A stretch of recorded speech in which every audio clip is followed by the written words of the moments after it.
This is Jay Dyer from Jay's Analysis. You're listening to Esoteric Hollywood. Esoteric Hollywood is where I deconstruct the biggest films in an unparalleled way, from the classics of the silver screen to today's blockbusters. Learn to watch film with new eyes as we enter Esoteric Hollywood.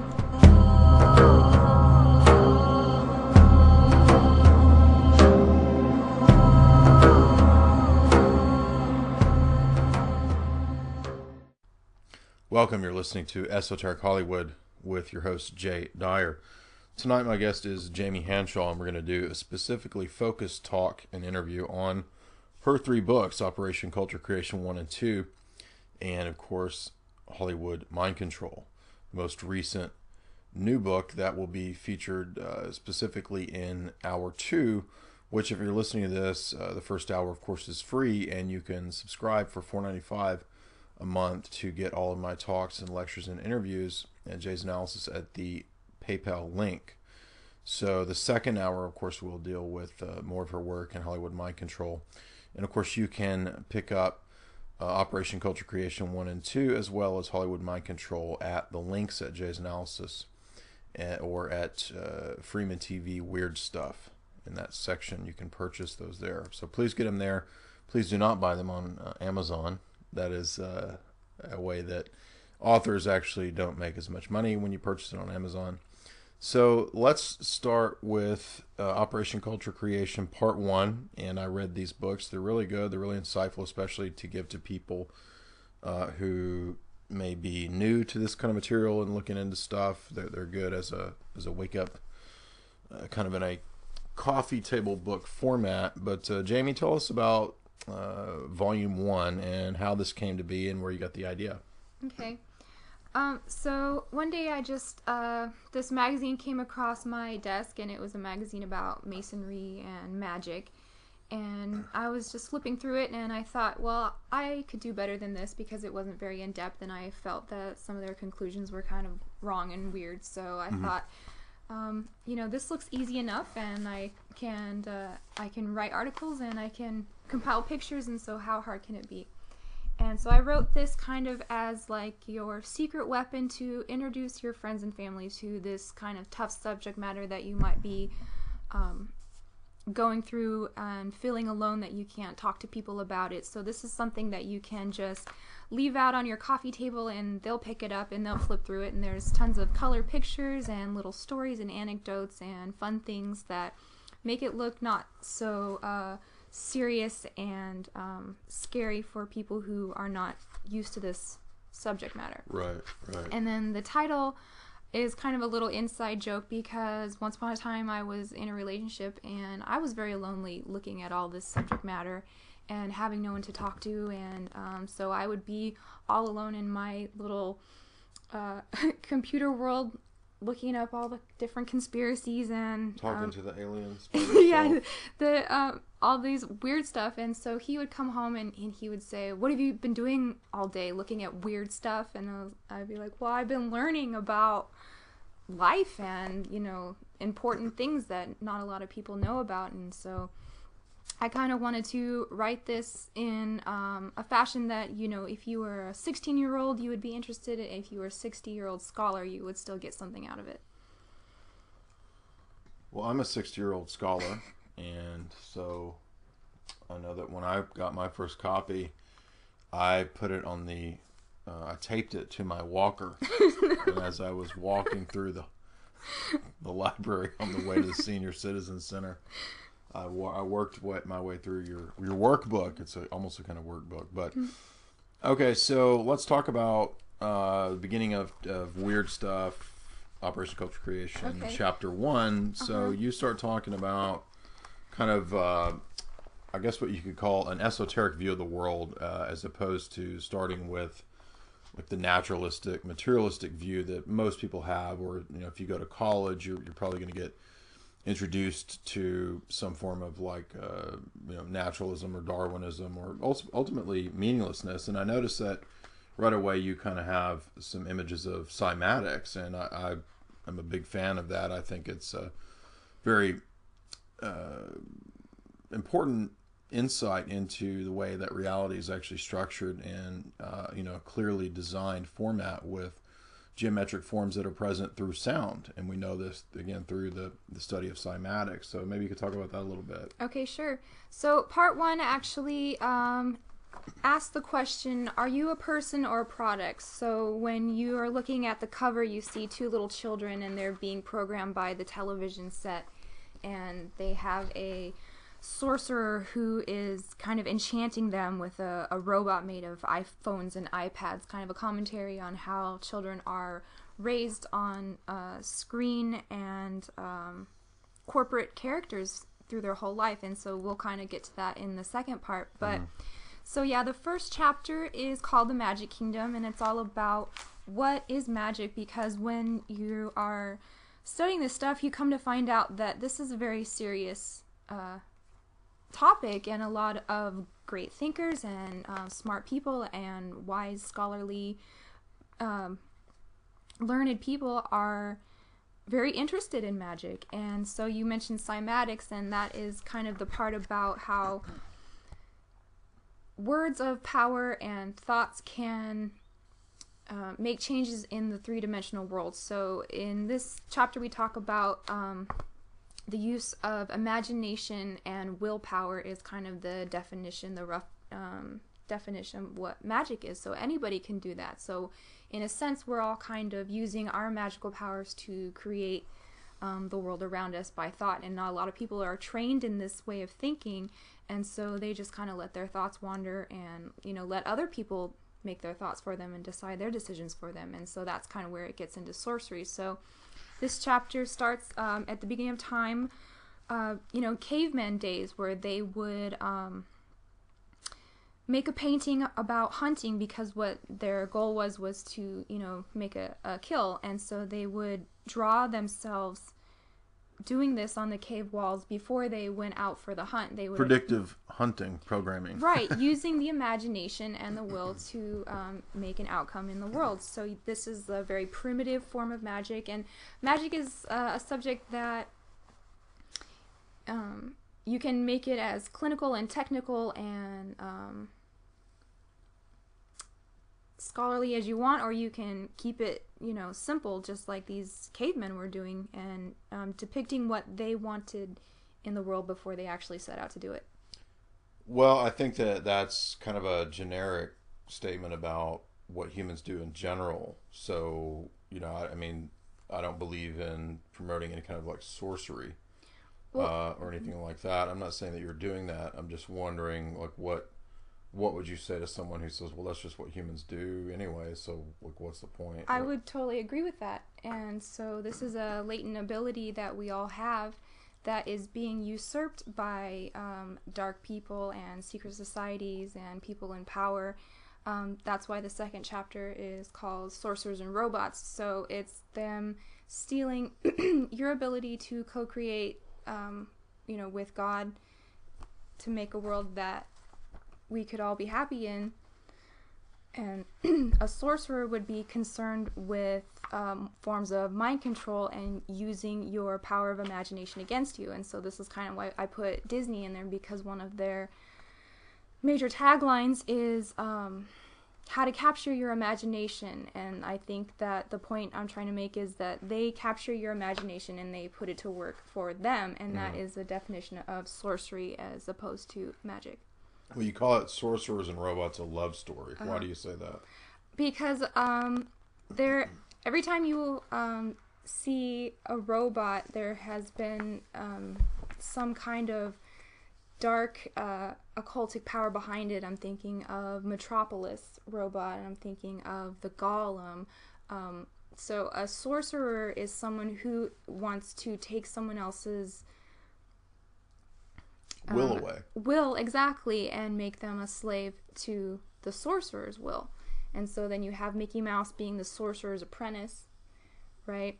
And the sorcerers, we can go into who is the sorcerers. I put Aleister Crowley at the top of that list, and his religion of Thelema, which means will.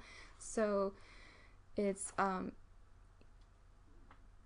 taking someone else's will and putting it to your own dark uses. Mm-hmm. And so essentially, you talk about logos, like corporate logos, and how this is a kind of communication to the subconscious, and that's what goes on, in the psychology of advertising and marketing. And then you talk about the Tavistock Institute. Now, this is important. It's something that I've talked about quite a bit because that was involved in the idea of culture creation and the idea of using the arts and so forth and different social engineering, sociology strategies for mass control. And so tell us about what you came up with in terms of the Tavistock Institute, and ultimately this connects into mind control and Hollywood as well, which we'll get into more in part 3 of this, but tell us about that. Yeah, there's a really good picture that kind of illustrates my point, is that when biologists are dealing with creating things in a lab, what they use, the little petri dish, is called the culture media. So they introduce different things into the petri dish and to grow what they want to grow.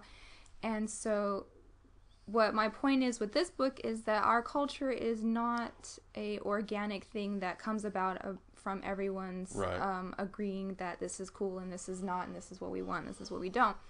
And so that's kind of where the Tavistock Institute comes into play, because a lot of the music, the movies, the ideas, the political movements, and all the rest of it that you think is just kind of growing in itself has been planned out long before we were even born. It's what the Pentagon and the think tanks and the NGOs give us as our so-called culture. Exactly. Like you pointed out in the film Josie and the Pussycats. Right. And so, like, there's a scene there where they have, what do you call it, like subliminal messages in the music, and everybody's in Tower Records and they all are wearing pink or something, and then they put this certain record on and everyone's brain just kind of flips and switches, and they're like, orange is the new pink, and we all start wearing orange now. And so this is where fads and fashions and things like that come from, not because it's something that we are all liking so much that we have to have it, but it's being introduced to us through subliminal messages. It's being saturated into everything we see. It's being put into children to make them a certain way by the time they grow up. And this is the point that I want to make, is that they've been conditioning children to be a certain way since a long time ago, and the adults that we have now are a product of something that's been planned by things like the Tavistock Institute. Yeah, exactly. And that's also why you correctly connect this to the idea of television and mass media. And so you talk about the fact that television actually has negative health effects on the body and on the psyche, which puts the viewer into an alpha state, which in brainwave speak, that's actually a bad state. It puts you in a suggestible, basically hypnotic zombie state. Right. And the flicker rates are actually tuned to be that way on purpose. You can look up those patents for that. That is true. It's not a conspiracy theory. And so here's kind of a example of technology being coupled with magic, and we were talking about robots. That would be more black magic, but the invention of the television was actually began by a guy named William Crookes, who was a member of the Golden Dawn. And he believed that the spirits of the ether were capable of moving tiny particles around. And so during his inventions of devices, he was trying to measure the existence of electrons, and he invented the Crookes tube, which is actually the first cathode ray tube. And so by firing these electrons at glass, he was hoping that spirits would arrange the particles on the screen and give visions of the other side. Just like The Ring. The movie The Ring. The Japanese movie? Well, I'm talking about the American remake with Naomi Watts. Where the spirits crawl through the TV. Oh, right. And like Poltergeist too, right? Yeah, right, yeah. Yeah, definitely. I was joking, but... Right, so So what we see is that this is, by design. It's a strategy to basically run. It's a way for the government the establishment to have a perpetual propaganda machine beaming at you in your household, and that's why every household has a TV. Right.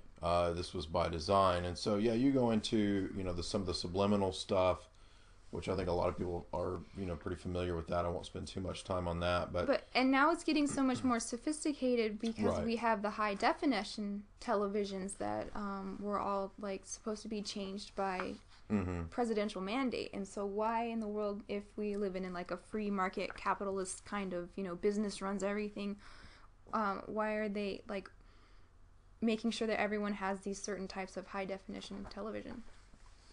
Right, and then you get into some of the theorists that talk about psyops. Particularly, I want to talk about the MK Ultra discussions by Dr. Jose Delgado, who was involved in implanting electrodes in the brain of the monkeys and different animals, and getting the bulls to charge around by firing different impulses through the electrodes. And Delgado, as well as Dr. Ewan Cameron and others, actually were directly involved in MK Ultra. So this is all very real. So what I always talk about is the fact that MK Ultra is not so much about some programmed assassin as it is the TV set in your living room. That's right. MK Ultra, according to Jose Delgado. And it's about mind control and population control in a more sophisticated and direct and electronic way. And so, like you said, they would implant certain things and get the behavior that they wanted. Right. Now, this gets into like electronic frequency manipulation and all that, and that's important because this is real, and it's this is the basis behind the idea of ionospheric manipulation of the atmosphere, right. Geoengineering and so forth, and HARP, and of course we've heard about these terms, bantered about in conspiracy land or whatever. But this is very real, and in terms of like the Schumann resonance, which is the natural frequency of electromagnetic frequency of the Earth, and when you're kind of a normal human walking on the Earth, in the Earth's electromagnetic field, and then the idea, as I understand, kind of going back to Tesla's ideas. I've got a book called Weather Warfare by I think Jerry Smith.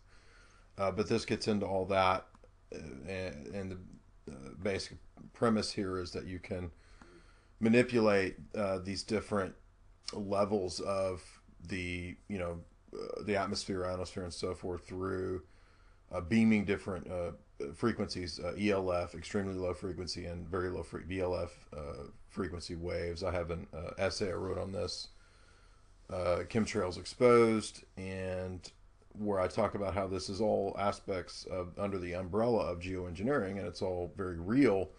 What exactly is going on with the spraying may be up for debate. There may be some questions about that. I always recommend the Italian documentary, Chemtrails: The Secret War. It's very well done and cites quite a few real white papers. But so I'm glad to see that you got into this in this chapter of your book. So tell us a little bit about that. Yeah, here's the part I wanted to mention. In a book called Real Magic by Isaac Bonowitz, who actually was the only academically accredited magician from University of California, he talks a lot about extrasensory perception. And this is one form of magic, and manipulating, like you said, the electromagnetic frequencies of the earth and also of your brain, right? Right. And so he says that basically every human body is a walking radio station broadcasting and receiving on ultra-long wavelengths of the standard electromagnetic energy spectrum. And 99% of all instruction for casting spells, he says, are ways of changing your neural system. So this is kind of where magic meets technology again. And then if you want to get into, or if you want to think about it in psychology way, this is what Jung was talking about with the collective unconscious. So this is the thoughts and frequencies that are out there that are all affecting each other, and all of our thoughts are affecting everyone else's thoughts. Right, and as I understand, there's kind of a crystalline aspect to our cells, if I recall, and they are kind of like little tuning forks, and that's why even Brzezinski in his book Between Two Ages back in 1972 or 3 talked about the reality of the age coming in the technocracy where there would be the ability to manipulate thought patterns and attitudes and the way people acted and behaved based on beaming frequencies at them. Right. That's in Brzezinski's book. And so if a thought has mass, then a thought is, a thing. And so it's not just nothing. It can be quantified, and it can it can bring about larger things. And so you're talking about cymatics. If the world was created by vibrations, by the word, like it says, God spoke the universe into being, right? So our thoughts and vibrations and our words also have the ability to make these effects on reality as well. Yes, this would of course also be the idea behind why prayer is why it works. Exactly. So yeah, completely agree with all that, and I think that's totally on the right track in terms of how we ought to change our the way that we think about the world. It's not a random, chaotic, materialistic process. It's all governed by these higher levels, higher planes, right. Spiritual realm. And so I did kind of put there's some jokes and some memes in the book and some fun things as well. And so I have a fake ad in there called Zombital, and one of the things that you need for, quote unquote, working magic is emotions, because a thought really doesn't carry a lot unless there's a big emotion behind it. And so that's why they're always trying to keep people in an emotional state and in a less rational state, because this is where people are more easily manipulated by their emotions and not their logical brain. And so when you're giving people all these psychotropic drugs and trying to turn off their emotions, I think this is sorcery, right? And it even goes back to like what you would call pharmakeia or whatever in the ancients. So this is a way of dampening your own conscience and what you feel is being done to you, and why are you depressed? Why do you feel like you need these Prozac and Zoloft and Ambien and all, because you can't identify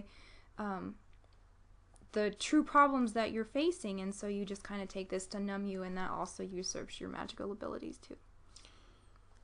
Interesting, right? So you move on to talk about the Psychology Incorporated, and this is how marketing, mass media, and so forth are all utilizing these strategies and techniques of basically hoodwinking and tricking people, as well as a kind of almost dark sorceress, necromancy type approach. You talk about Edward Bernays, of course, and you have the quote here about those who manipulate this unseen mechanism of society constitute an invisible government, which is the true ruling power of our country. Right.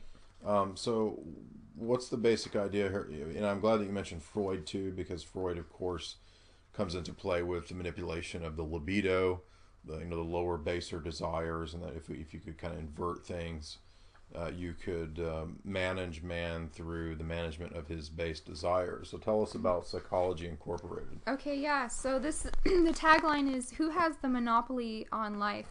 And what I've put here is not every, but a lot of the subsidiaries of Disney, because we talk a lot about Disney. That's pretty much the biggest media conglomerate on the planet and culture creator. So I kind of attack Disney very hard. And you can see that they control magazines, they control movies, they control games, they control Marvel Comics, sports teams, cruise lines, other movie companies that you wouldn't think are linked to Disney, like Miramax and things like that. Touchstone Pictures, ABC, Hollywood Pictures, ABC Sports, A&E. So this is all controlled by Disney. And so what we go into here is, like you said, Sigmund Freud, and then his nephew Edward Bernays, who was the kind of the expert at propaganda. Right. Who worked with, he changed the title of the Department of War to Department of Defense because that was more Orwellian. Right. It sounded better. And so he's basically the government's consultant general on propaganda and manipulation. And so just like the Tavistock Institute, you think that your culture is your own, created by organic means. It's not. And so you have these people, these sorcerers, I would call them, in places of power and behind the curtain, who are creating propaganda. And so one example was how they came to him and they said, we want women to start smoking cigarettes more. Right. And so he said, okay, we're going to have this parade, and we're going to have these women who are like feminist type women who are trying to be independent, and they're going to be smoking cigarettes like torches of liberty or something, and that's going to get women to smoke cigarettes. Right, and he also saw how, Hollywood could be used for propaganda too. Right. Yeah. And so we talk a lot about egos and super egos, and I have this picture of a baby because Aleister Crowley's whole thing about the Aeon of Horus is the age of the crowned and conquering child, and it's kind of the age of the selfish brat who kind of gets whatever he wants. Infantilism, right. Egoism, childishness, right. Immaturity, arrested development. Never going past the ego to the superego, which is a more altruistic adult. They're, like you said, they're developmentally arrested in this baby stage, and which is like the millennials and the hipsters. Mm-hmm. And so in one way, they use this to sell products. I mean, sell products of every shape and form, not only for mind control, but, also for capitalism, right? Mm-hmm. And the whole idea of the individual, which was also created by propaganda people. Right.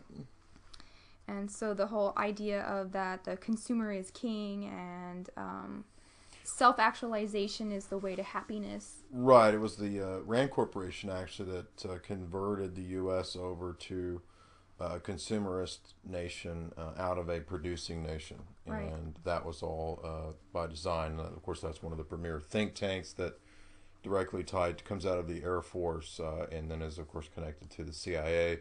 Very much involved in the Cold War, and then in selling the idea of mutually assured destruction, doomsday device, and rational choice theory, game theory, and all this stuff, which is, then it gets into AI and all that. So the Rand Corporation shows you, for example, like with Alex Abea's book, Soldiers of Reason, that this stuff is from the top down. You think Josie and the Pussycats is a stupid movie that, shows culture creation on the part of the establishment, even in terms of the fads, and you think that that's ridiculous, well, you are not aware of the Rand Corporation. Mm-hmm. And so when they're telling you to actualize your inner self, that's kind of a moot point, because you can't do that, because everything that you have been given and taught and seen is from a corporation such as Disney. Right. And so that's kind of why I put in the this part about the Monopoly game. It was not before that came out, the word monopoly was a negative thing, right? It wasn't a good thing to have a monopoly on power or water or real estate or whatever. And so they actually created this game that was called the Landlord's Game as a cautionary tale to show you how futile and aggravating it is to try and play Monopoly. And so, like Operation. Yeah. And so, today the most powerful, monopoly on culture creation, I would say again, would be Walt Disney, because, from cradle to grave, you can, Disney is there for every stage of your life, and even goes to as far as you can have your wedding at Disneyland, you can, Well, it's a completely synthetic world. Right. And so, I mean, even learning how to read. So, when I was a little kid, I had these See and Say, like, records that you put on with the little book. Mm-hmm. And it's like when you hear the tone, turn the page, right? And they were all Disney. And so I'm sitting there teaching myself how to read, but I'm reading Three Little Pigs, Mickey Mouse, Sleeping Beauty, Cinderella, all of these tales and things that this one corporation wants you to be thinking about instead of getting a broader perspective of the entire world. Right. And I like that you pointed out the illusion of choice. So in 1983... 90% of American media was owned by 50 different companies, and then as of 2011, that was down to 6: GE, News Corp, Disney, Viacom, Time Warner, and CBS. So you're wondering why you get one message across media and how media manipulation and fakery could be coordinated. Well, that's how, right there. Right. And so we kind of go on to talk about where do these things come from? Where do all these corporate products come from? They are created by slavery, right? Because they're outsourced to different countries where the labor is very cheap and they can abuse the people as much as they want. And that was done by design. Right. The outsourcing as a plot and strategy of globalism by the Royal Society was done by design. And so here's kind of an interesting point that I was making. So a couple years ago when I was writing this, when you would go to Target and Walmart or wherever, these big box stores, they would clearly have defined aisles for girls and boys, and everything for girls was Pink Princess, stuff like that. Right. And everything for boys was Warriors and Hot Wheels and Macho Men and wrestlers and stuff like that. But now, like, just within the past maybe year or so, they are switching from this what I call princess warrior programming. They're going into the next phase, which is the hermaphroditic, genderless. There is no more girls and boys. Boys play with dolls now. Right, there is no more girls and boys, and so they're kind of going gender neutral with the whole thing. Yes, and the corporations, some might say, oh well, they're just reflecting the attitudes of the people. No, it's not just that, because a lot of this stuff is planned and strategized, again, by these think tanks. It's intended to condition the children, not just be a reflection of what people want. Mm-hmm. So, yeah, all these mass-produced toys, definitely, in my opinion, are a form of propaganda and mind control and conditioning men to be ready for military service and conditioning women to be narcissists who will allow this.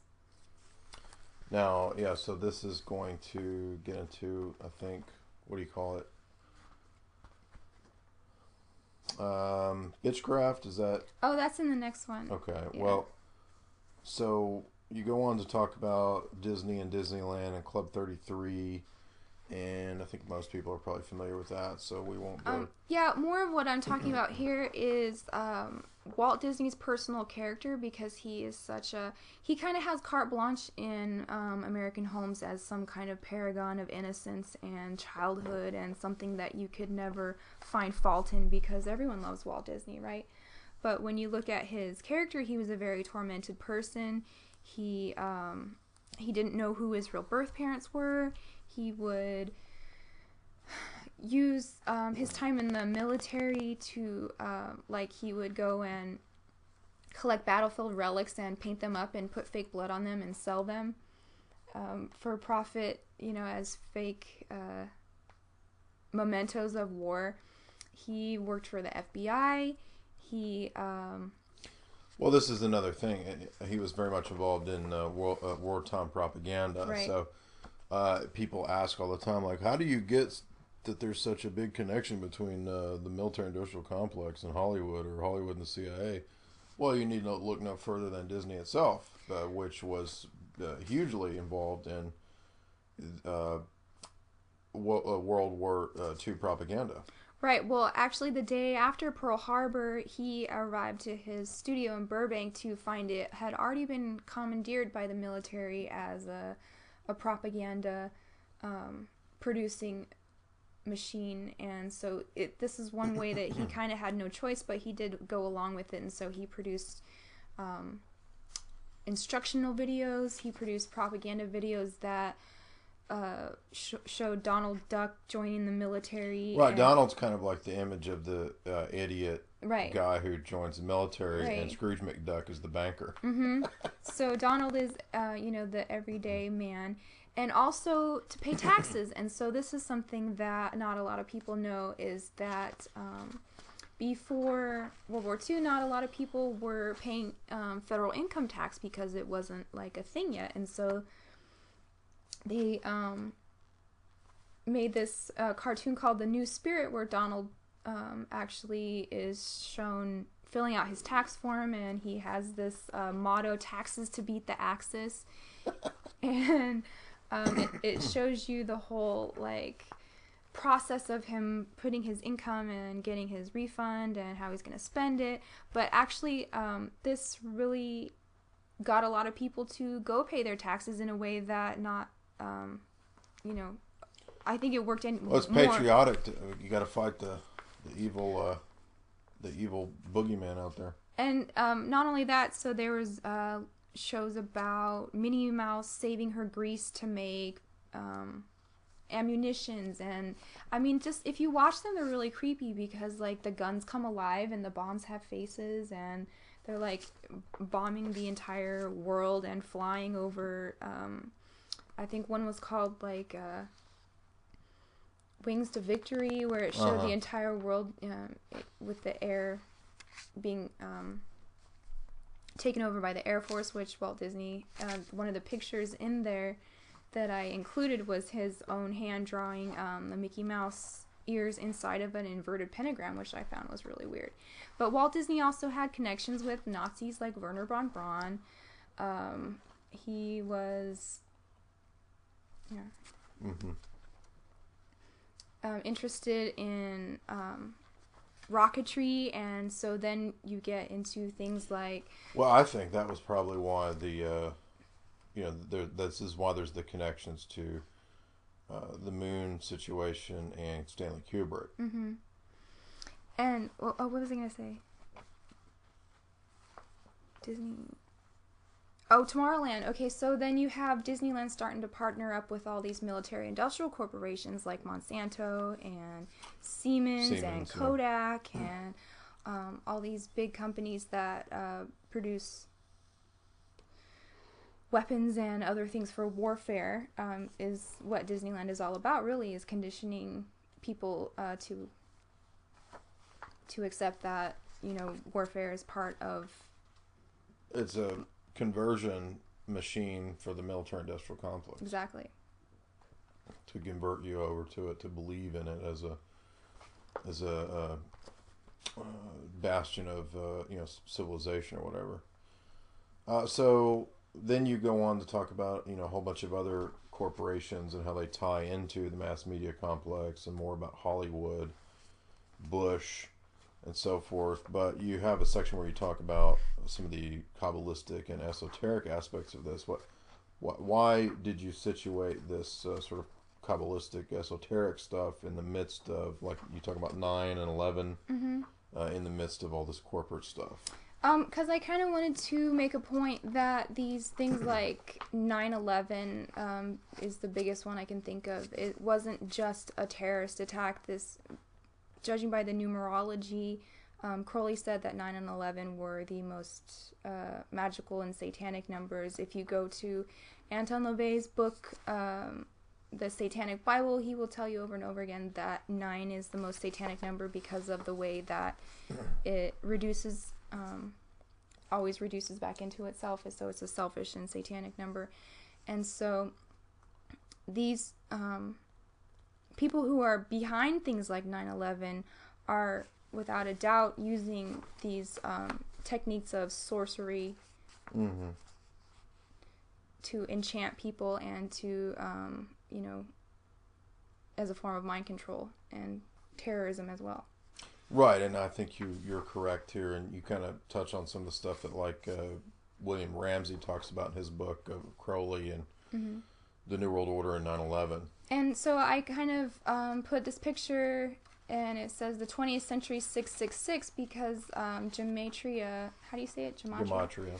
is a part of magic, definitely, and in English gematria, the letters FONX equal 666, and so that's why F-O-N-X? F-O-X. Oh, and X. Yeah. Okay.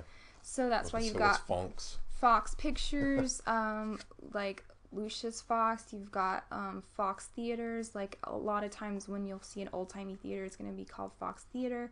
So all of these things that equal 666, because one of Crowley's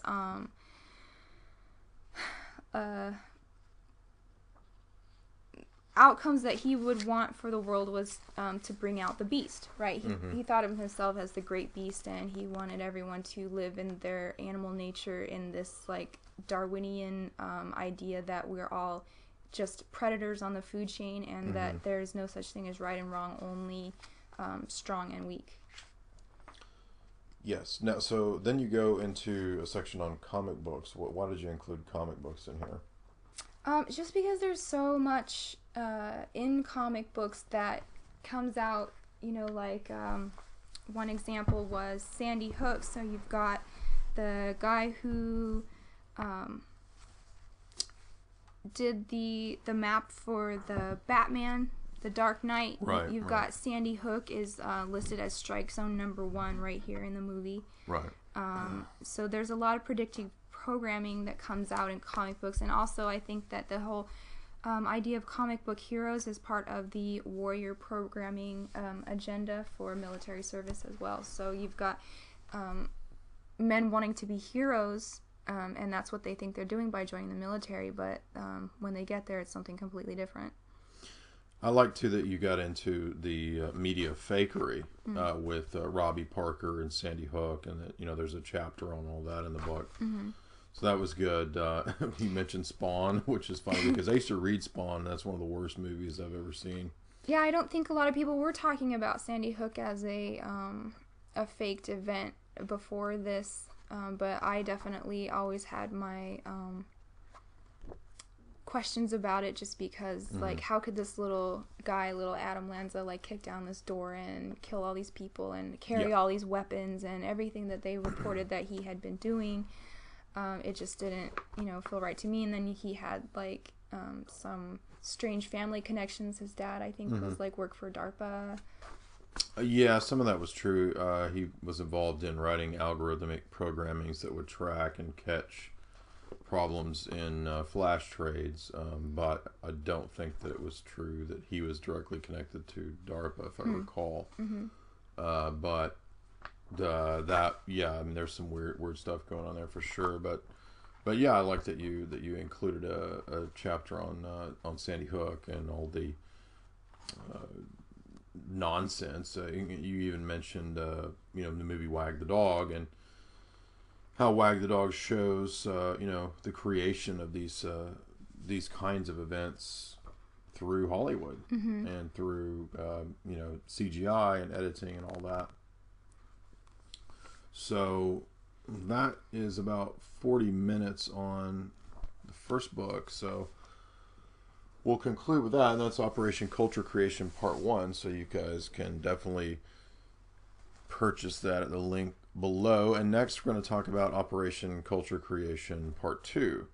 So you did Part 1, you had fun, you got, I guess, a good response on that. So tell us what prompted Part 2. Okay, so Part 2 is a continuation of kind of the story of the life of the average American child. And so this is kind of them in their teenage formative years, the decision making, like puberty. So the people that were kids at the time of Part 1 have moved up into the age of and so here you have your full-blown princess, this is the period from puberty to adulthood is kind of what I'm talking about. Okay. And on the cover you've got this princess who is looking at herself. She's looking in a mirror, but it's not her reflection. It's kind of the what did he call it? The shade? No, it's actually from Snow White. Oh, the kind of dark mask from. I know what you're talking about. Yeah. But I don't remember the name. Yeah, I wish I could. That's kind of lame of me to forget that, but it has a weird name. But yeah, so she's looking in the mirror, and it's not her. It's just this, the mask from the mirror. Kind of dark, empty visage. Yes. The slave in the mirror. Okay, that's why it was important, because we're going to be talking about trauma-based mind control slaves. Okay. And so what this is called is the slave in the mirror. And so she's this kind of princess who is not happy, and one of her obsessions is this is like death. the chicks on the MTV show My Sweet 16. Exactly. Right. And so the male counterpart, he is just kind of like a faceless warrior. This is the guy who went to Iraq and is now on a bunch of antidepressants and suicidal. Right. He's like Black Ops, and he was probably a quarterback, and then he joined the military, and now he's miserable because, yeah. Exactly. And so the first chapter is all about the mystery religions that are coming back into light, even though the people who have been propagating these things are kind of stay in the shadow. Right now, we're learning that through like the revelation of the method, they're going to be wanting to practice their religions openly, and so they're introducing these things to popular culture to get people ready for accepting these types of thought. Okay, and so we start here. You talk about the Bavarian Illuminati, which is this kind of Enlightenment era sect that was interested in. Everybody's heard about the Illuminati, but I like that you cite Terry Melanson's book, which is pretty scholarly treatment of it. That they were pretty much communists of their day. Yeah, and so if you read this, you kind of get a feeling that, he wasn't that bad of a guy. I mean, he was kind of for equal rights for women. He was for abolishing monarchy. He was for...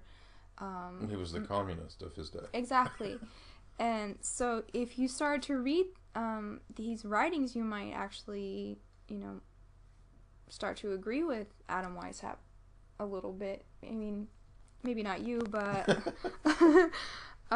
well, it has this kind of it sounds good, like, oh yeah, let's all be fair and let's all make everything equal and everything should be rational and so forth, but I don't think that that's ultimately what it leads to. No, and also he was like involved in recruiting ex-Jesuits, and he was also like switching religions a lot, but basically their whole idea was like the end justifies the means, and so whatever they have to do to get the world the way that they want it, they will do it. So if that means killing whoever, they'll do it. Subverting whoever, they'll do it.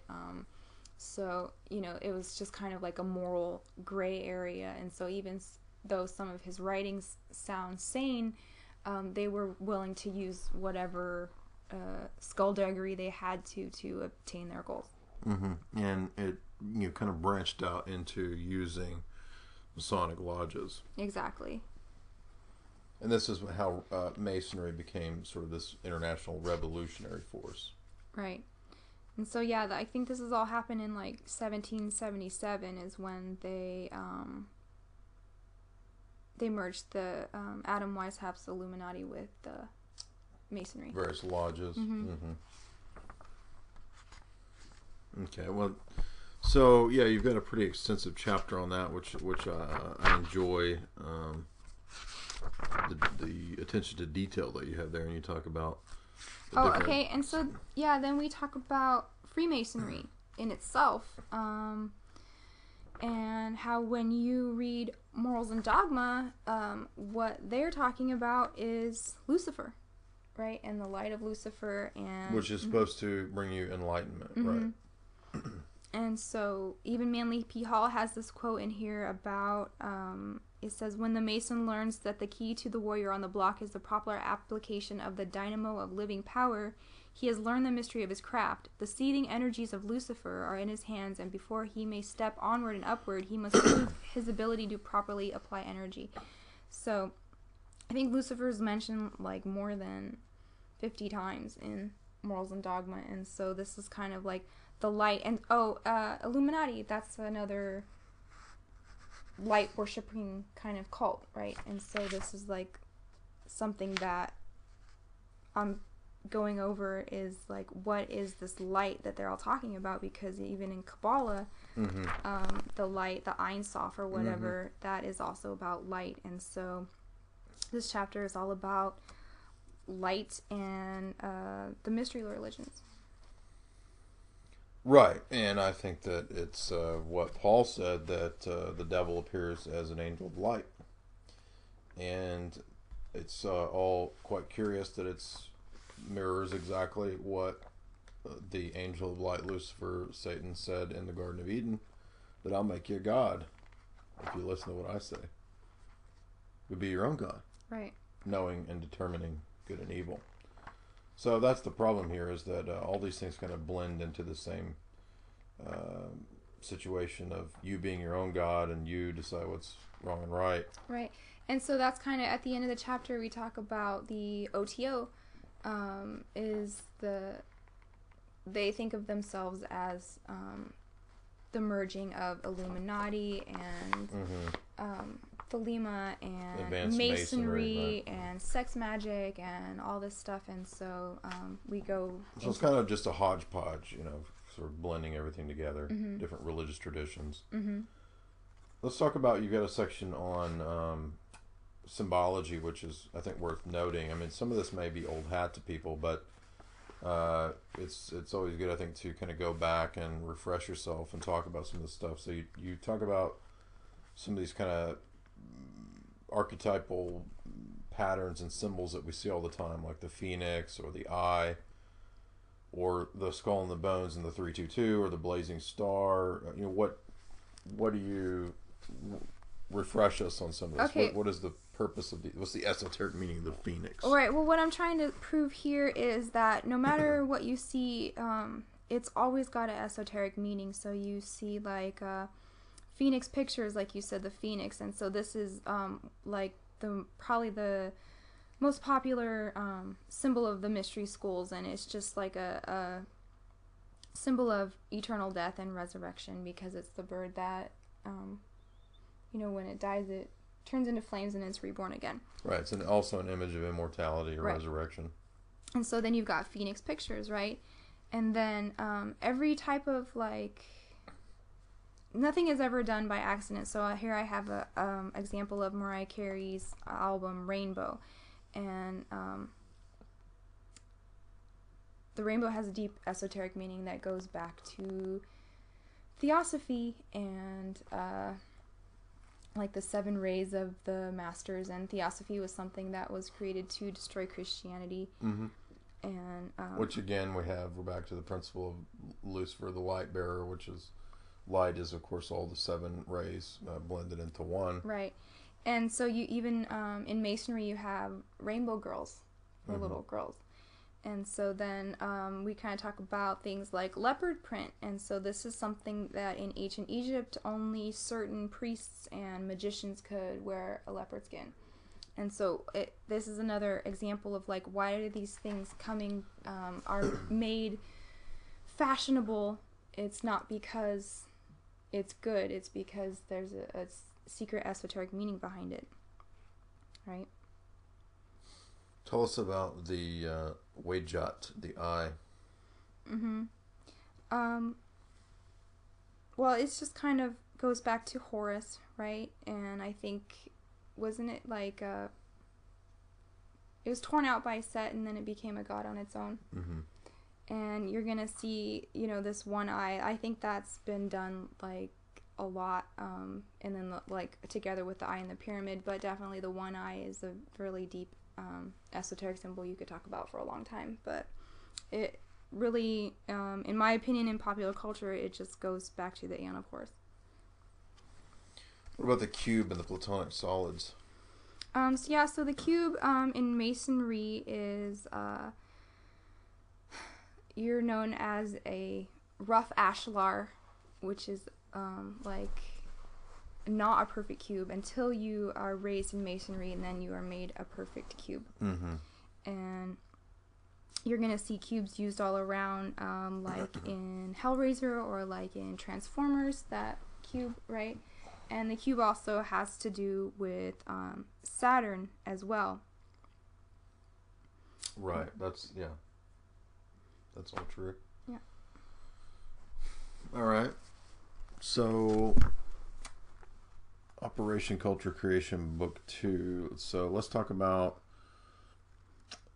some of the themes that you get into in movies in this chapter on the mothers and the missing mother. Okay. So you have a list of a whole bunch of movies where the mother dies or is missing. What do you make of that? Yeah, so this chapter is called Earth Needs Mothers, and so in my opinion, in the Christian Trinity, I think the Holy Spirit has a feminine principle. And so I think that by always killing the mother in these movies like Bambi and, well, I mean, name your Disney movie. I mean, this is even a mainstream people are now talking about why do none of these princesses have a mom. They remove the woman in her power phase, in her full moon phase, and actually kill her. And so the death of the mother is very traumatizing. It's probably the most traumatizing thing that can happen to you. And even the Nazis, when they would, Hitler's youth and things like that, they would try and separate the child from the mother early on as possible, because this is where you learn things like empathy and nurturing and... Mm-hmm. Yeah, some of the nobility have been known to do this before as well, to teach the children not to be dependent. Mm-hmm. And but it kind of creates a kind of psychopathy. And now that I mention it, like every time you watch a movie now, look how many times that the death of the mother is shown, or that the kids are an orphan. It's just like, it's too many times to be coincidence. It's like, I think it's like statistically impossible for this not to be a spiritual thing. Mm-hmm. Let's talk about Project Crazy Bitch. This chapter I really enjoyed because it's very applicable to feminism and the progression of the person that's gone from the Miley Cyrus kid era of Disney into now being a crazy bitch. Mm-hmm. And that's by design to bring you into this narcissistic crazy state. Right. And so where I start out here is the princess programming. And so you'll notice that around the year 2000, Disney tried to heavily market its princesses apart from the movies that were coming out, and have the princess line be its own thing. And I think no one's going to argue with me that this princess thing has got really out of hand. I don't know if it's transitioning now, because these books are kind of like a couple years old, and we're kind of going into a different phase, like we said, with the genderless and stuff like that. But definitely the girls who are maturing today were raised on this princess programming. And well, I just showed you the other day that Disney thing of Sophia and those kids. Oh, yeah. So it's not died out yet, right? And so here's kind of what we're talking about is this is seriously a psychological problem that they are creating in women, is this narcissism and inflated sense of self-worth to the point of grandiosity and I deserve everything. Everyone is subservient to me. I'm the princess. I'm the only princess. And this is creating really dark psychopathic women who have no empathy and nurturing and all those feminine qualities that we need to keep the human race in love. But this is the princess that will see the more like Maleficent, right? Yeah, but then that's interesting, because in the movie Maleficent, she's made out to be the good guy. Remember that, the one with Angelina what I got Jolie? from that movie was that all the men are weak and evil, and girl power. And so here's the feminine side of the overinflating of the ego to the point of like being psychotic about it. And so you're not like a nurturing, caring woman anymore. You're a crazy bitch because you expect that the whole world is supposed to bow down to you. And this is part of the royalty programming that I talk about too, like the next wave royal invasion. So you had the British invasion by the Beatles, and then you have this whole like princess programming, paying attention to the royal wedding, even though it has nothing to do with your life, trying to be like yeah, all the tabloids in the U.S. and Fox News are trying to tell us that we need to be concerned with the British aristocracy. Right, and so this is the kind of like class stratification that they are wanting with like two class world with the elite and the lowly, and you're gonna want to be part of the royal family. You don't want to be the servant, and so you might as well be the princess, right? And then so you have this examples in things like My Super Sweet 16, the MTV show, where they're like all spoiled brats, and they make a big deal about who to invite to the party and who not, and then they kind of like take this weird pride in watching people get disappointed about not being able to come to the party.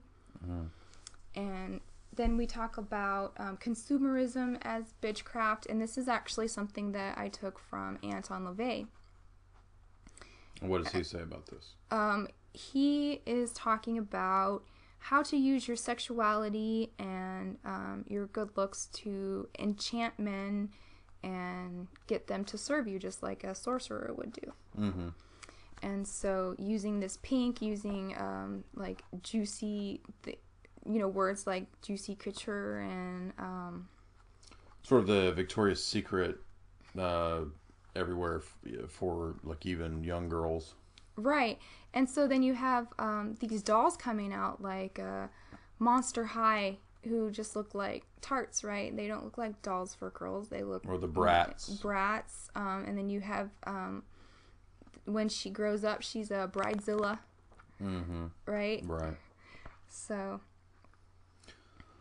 Okay, well, we're coming close to an hour here, the first hour, and we're going to finish up in the second hour with trauma-based mind control through film, and how film can be actually a mechanism for traumatizing people on a mass scale, a mass level, to further condition them into the system. And then we're going to get into more of the warrior programming for males, for military service and so forth, and the notion of the hero and how that's engineered and manufactured. And then we're going to talk about Hollywood Mind Control, your most latest book, and that will all be in the second hour. So you're listening to the first free hour of Jay's Analysis, Esoteric Hollywood with Jamie Hanshaw, and you can purchase her books at the links below and at Jay's Analysis and at Freeman TV under the Weird Stuff section.